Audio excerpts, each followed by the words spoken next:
Quando eu recebi a história desse rapaz, o Marcos, de 33 anos, eu pensei muito se eu ia trazer esse vídeo para o canal, porque é uma história muito, muito triste. Mas o que me deixou mais chocada, mais horrorizada aqui, não foi só o fato do ex-marido da namorada dele tê-la assassinado. Foi o fato de que ele já tinha feito isso e estava solto. Eu vou ler para vocês a história que o Marcos me mandou contando isso e por que ele se sente culpado pela morte da sua namorada. E aí depois eu vou ler para vocês a notícia que saiu nos jornais sobre o caso, para que vocês fiquem a par e tenham certeza de que essa história não foi inventada, porque é tão triste, é tão absurdo o que eu vou ler aqui para vocês, que às vezes parece uma história de ficção, mas não é. Então prestem atenção. E é muito bom para que vocês analisem as pessoas com quem vocês convivem. Muitas mulheres pensam, comigo é diferente, ele mudou. Não, as pessoas não mudam. Vocês têm que aprender isso. Bom, o meu nome é Marcos, eu tenho 33 anos e quero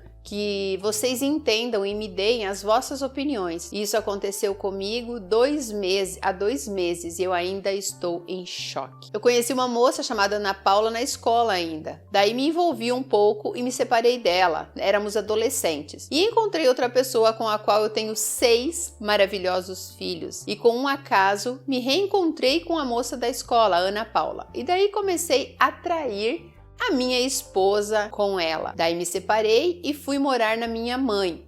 Ela disse que tinha se separado há mais tempo. Daí então já estávamos namorando, andando de mãos dadas e tudo mais. Fui na casa dela, conversei com os filhos dela e tudo mais. E ela ia na minha casa, na casa da minha mãe, me ver todos os dias e eu igualmente a ela. Numa quarta-feira nós saímos para nos divertirmos. Deixei ela em casa e fui pra minha. Tudo normal, né? Errado. O suposto ex-marido dela entrou lá na casa dela, tirou as crianças de casa, a golpeou na cabeça com um ferro e depois cortou o abdômen dela. E por último, a queimou. Ela já estava morta. E ele tacou álcool. Isso foi o que o laudo do IML falou. Com tudo isso, a família me culpou no dia do acontecimento. Falaram que isso foi culpa minha e tudo mais. Hoje me sinto culpado e já tentei até tirar minha própria vida. Já tentei várias coisas para esquecer, mas é difícil. Mais uma vez, quero dizer que essa história foi com a minha pessoa, Marcos, e a Ana Paula, acontecido em Sobradinho, Distrito Federal. Estou buscando fazer boas ações para ver se tiro um pouco desse peso da minha alma. Me dê sua opinião. Essa foi o e-mail que eu recebi do Marcos e o que me assustou um pouco aqui também foi que ele tem 33 anos e já tem 6 filhos. Eu já vou dar aqui os conselhos pro Marcos e mostrar para ele como que ele pode se livrar dessa culpa. Agora eu vou ler para vocês a história, né? A história policial mesmo sobre o que aconteceu. E se vocês aí conhecem essa história, deixe aqui nos comentários também. Já aproveita para se inscrever no canal e ativar o primeiro sininho, aí você recebe todas as notificações. E não esquece de curtir o vídeo, ok? Bom, mulher foi queimada pelo marido no Distrito Federal e morre de traumatismo craniano, diz laudo. Ana Paula, também de 33 anos, né?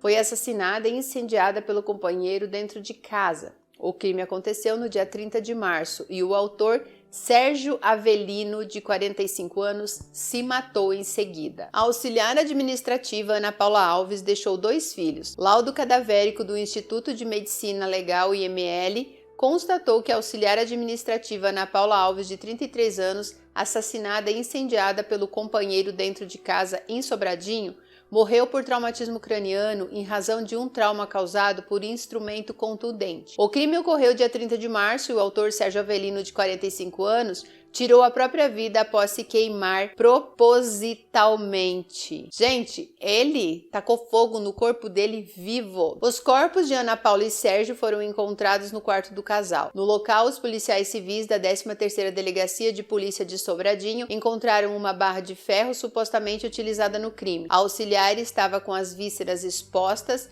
e o punho fraturado. Constatou-se que a morte dela se deu antes de ser atingida pelas chamas. Já o marido não apresentava nenhuma lesão aparente. A polícia ainda aguarda o laudo cadavérico do homem, que ainda não foi expedido, para concluir as investigações. Os 2 filhos do casal, uma menina de 10 anos e um menino de 7, conseguiram sair da casa às pressas antes do incêndio e chamaram por socorro no meio da rua. O pai havia gritado para que os filhos saíssem de casa, frisou o delegado-chefe da 13ª DP, Hudson Maldonado. Agora a gente vai falar aqui sobre o assassino. Antes de se relacionar com Ana Paula, Sérgio foi condenado e cumpria prisão domiciliar em razão de um homicídio cometido em 2006, em Planaltina, contra a própria companheira na época. A lei do feminicídio só entrou em vigor em março de 2015, por isso o crime foi tipificado como homicídio. Ele matou a companheira com golpes de faca, que ficou inclusive cravada no peito da vítima, destacou o delegado Maldonado. Ele estava em prisão domiciliar, partindo daquele princípio legal da ressocialização e da reintegração, acrescentou o delegado. Em período de ressocialização pelo crime, Sérgio trabalhava como motorista, enquanto Ana Paula era auxiliar administrativo. Os investigadores, no entanto, não souberam confirmar se os dois eram casados ou apenas companheiros. Ontem foram colhidos os relatos de vizinhos, pois os familiares não tinham condições emocionais de prestar depoimento. As crianças estão sob o cuidado de uma parente do casal e a polícia vai comunicar o conselho tutelar. Essa matéria saiu logo após o crime, os assassinatos. Hoje eu não sei o que está acontecendo, a não ser pelo que o Marcos escreveu aqui. Bom, agora a gente vai falar um pouquinho sobre essa questão da ressocialização, né? Aconteceu isso aqui na minha cidade. Uma pessoa foi condenada a 24 anos de prisão por tráfico de drogas, junto com outras pessoas aqui também. Não ficou nem 2 anos preso e foi solto. Com o dinheiro de uma herança que eu digo assim, milhões. Ele comprou vários carros, voltou para o mundo das festas, do uso de drogas e em uma manhã acabou atropelando e matando uma senhora de 73 anos que estava indo para a igreja. Foi preso novamente, se apresentou, foi preso, né? E foi julgado. Júri popular, 18 anos de prisão, não ficou nem 1 ano na cadeia e está zanzando por aí com uma tornozeleira eletrônica. Agora eu pergunto, essa pessoa é um risco para a sociedade ou não? Ela continua sendo um risco para a sociedade porque não houve nenhum tipo de transformação, nenhum tipo de sentimento de eu quero ser melhor, o que eu fiz é errado, eu tirei a vida de uma pessoa, eu vendia drogas para vários adolescentes, eu destruí famílias indiretamente. Não existe. Então essa pessoa, ela é bem capaz de cometer outros crimes novamente. Agora a gente volta aqui ao ponto de uma mulher casar com um cara que ela não sabe porque tinha sido preso. Ele só matou a esposa, já cumpriu a pena dele. Ou essa mulher não fez o mínimo para investigar quem era o homem com quem ela se casou ou morava junto e teve filhos. Então é isso que hoje em dia é muito perigoso, porque a gente não quer saber quem a pessoa é, a gente não presta atenção nos detalhes sobre aquela pessoa. Nós só queremos ter alguém. Agora a gente volta aqui no ponto do e-mail do Marcos, né? Porque ele falou que ele não consegue viver com isso. Marcos, você tem que tomar muito cuidado ao se culpar pelo que aconteceu com ela. A culpa não é sua. A culpa não é de ninguém. Porque esse assassino, ele é o que é. Ele é um assassino. Ele poderia ter feito isso com ela, como com qualquer outra mulher. E se não tivesse se matado, possivelmente ia continuar fazendo isso e a justiça faz vista grossa. Ressocializar é tipo aquele Guilherme de Pádua lá que matou a Daniela Pérez. Ele também foi preso, fez faculdade de direito, foi ressocializado. E aí o que aconteceu? Já teve denúncias contra ele por agressão, Lei Maria da Penha. Então a pessoa, ela é o que é. Aqui na matéria não fala que eles estavam separados, não fala se eles tinham se separado ou não, se ela tinha outro namorado ou coisas do tipo. Mas é isso que vocês precisam prestar muita atenção, mulheres. Quando vocês decidem se sujeitar a ser amante de um homem casado, ou quando vocês decidem se envolver com outra pessoa, vocês sendo casadas, vocês não sabem o que é o orgulho ferido de um homem. Nós temos que tomar muito cuidado com as nossas escolhas. Às vezes a gente acha que tá colocando foto no Instagram para provocar alguém, para esfregar alguma coisa na cara de alguém, e aquela pessoa se sente extremamente humilhada, se sente extremamente irritada e em um momento de raiva pode sim cometer uma loucura, fazer uma besteira. Mas Marcos, você não tem que ter esse sentimento de culpa. O que você precisa fazer é libertar o espírito dessa mulher. Porque enquanto você fica aí se sentindo culpado, enquanto você fica com esse sentimento de dó dela, de pena do que aconteceu com ela, ela continua com a energia dela influenciando a sua. Gente, agora nós vamos falar de um assunto muito sério aqui, que é a energia das pessoas que morreram, dos desencarnados. Vocês acham o quê? Que esse assassino morreu e ele está sentado do lado de Jesus Cristo? Não! Ele morreu, ele se queimou. Imagine o quão trágico foi isso. E se ele joga se ele culpa esse cara por ter destruído o casamento dele, por ele ter feito tudo isso, ele tá onde? Ele está com o Marcos. Ele vai ser o que a gente chama de obsessor. O Marcos pode desencarnar, reencarnar novamente, esse cara vai estar ali, tentando destruir a vida dele. Por que vocês acham que ele tentou suicídio? Uma pessoa que não tem influência externa, ela jamais pensa em suicídio, porque ela entende que ela está aqui para vivenciar essa experiência nesse corpo. O suicídio, ele vem de fora, de uma influência externa, de uma energia extremamente negativa. Então, o que você precisa agora, Marcos, é fazer muita oração. Muita oração. Converse com esse cara que morreu, converse com ela, fale para ele que você não tem culpa. Conte pra ele que você achava que ela era solteira. Gente, é sério isso. Vocês sabem que eu já fiz curso de apometria, eu já fui apômetra, eu sei como funciona o mundo espiritual. Vocês precisam se desligar energeticamente dos mortos. Eu até vou fazer aqui um vídeo falando só sobre o que você não pode ter em casa de pessoas que já morreram, porque a energia da pessoa tá ali e ela tá influenciando. Então, quando vocês falam assim, nossa, eu tô me sentindo tão mal, eu tô me sentindo tão estranho, claro, não é você. É uma influência externa que você abriu o seu campo, se conectou ali, aquela pessoa acoplou na sua energia e tudo o que ela sente de raiva, de ódio,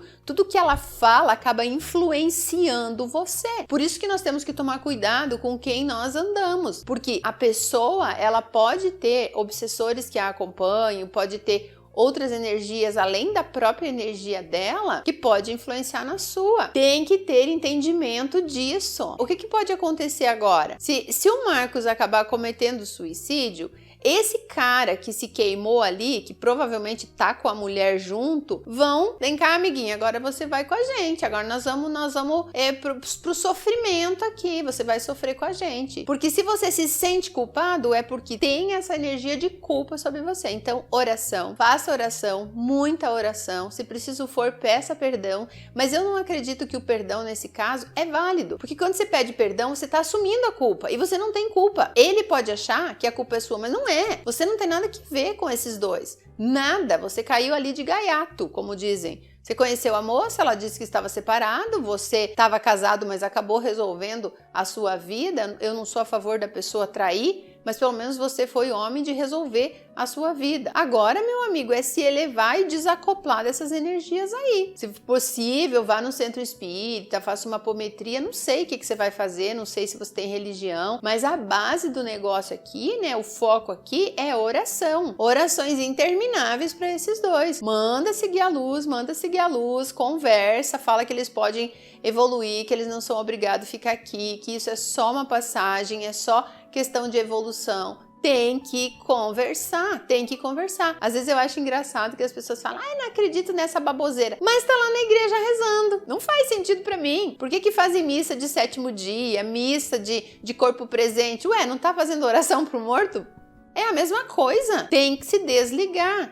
Tem que cortar essa ligação com quem já morreu, independente de quem seja. Você está se sentindo culpado porque as pessoas e esse cara que morreu estão falando que você é culpado. Mas aceitar essa culpa é uma decisão sua. Só que tem um porém. Não estou falando aqui que agora você precisa de uma religião. Vai se enfiar dentro de uma igreja evangélica, pedir socorro e salvação. Não faça isso. É você com essa pessoa. É isso. Você tem que fazer algum tipo de ritual, você tem que se conectar com algum tipo de cristal, você tem que acender incenso na sua casa, tomar banho de sal grosso. Aos poucos você vai limpando isso, e o banho de sal grosso ele tem que ser seguido de um banho de ervas. Então você pode jogar sal grosso assim já com as ervas e fazer tipo uma esfoliação e tal. Você vai se sentindo melhor. Toda vez que vira essa angústia, vai para debaixo do chuveiro. É só uma energia, é uma energia que você precisa limpar e aí você vai se sentir melhor. Mas o mais importante, uma das coisas mais importantes que nos conecta com esse tipo de energia negativa são os nossos pensamentos. É o que você pensa o tempo todo que alimenta essa conexão. Então você precisa mudar o padrão dos teus pensamentos, você precisa mudar a tua frequência vibracional. E o cara tá vibrando vou dar um exemplo, na frequência 10 aqui, que é a frequência do assassinato, da morte, da culpa. Para ele te influenciar, você tem que estar na frequência 10. A partir do momento que você vai para a frequência 11, fazendo oração, tirando a culpa, fazendo essas técnicas, enfim, você já não tem mais a influência. Então, os teus pensamentos são muito importantes relacionados a isso. E mais uma vez eu pergunto para vocês se já sabiam dessa história ou não. Deixem aqui também os comentários de vocês pro Marcos, porque eu acho que isso é muito, muito importante. E se você aí tá envolvido com alguma coisa desse tipo, manda a história para mim. Aqui na descrição do vídeo tem um link que você clica, escreve a sua história e envia direto para mim, direto lá no meu site. É bem simples. Conta para mim se você conhece alguma história assim, onde o cara fez algo errado e depois ele foi solto e repetiu o erro. E aí? Quem deveria se sentir culpado não é o Estado por deixar livre um assassino?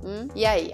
Mas agora ele morreu, mas ele tirou a vida de uma mulher inocente. Isso é muito importante deixar claro aqui, que se tem culpados aqui é a sociedade. É a sociedade, não a sociedade como um todo, mas a justiça. É esse sistema falho que nós temos de punição contra criminosos. Isso é importante. É isso então, gente. Um beijo e até a próxima História Real.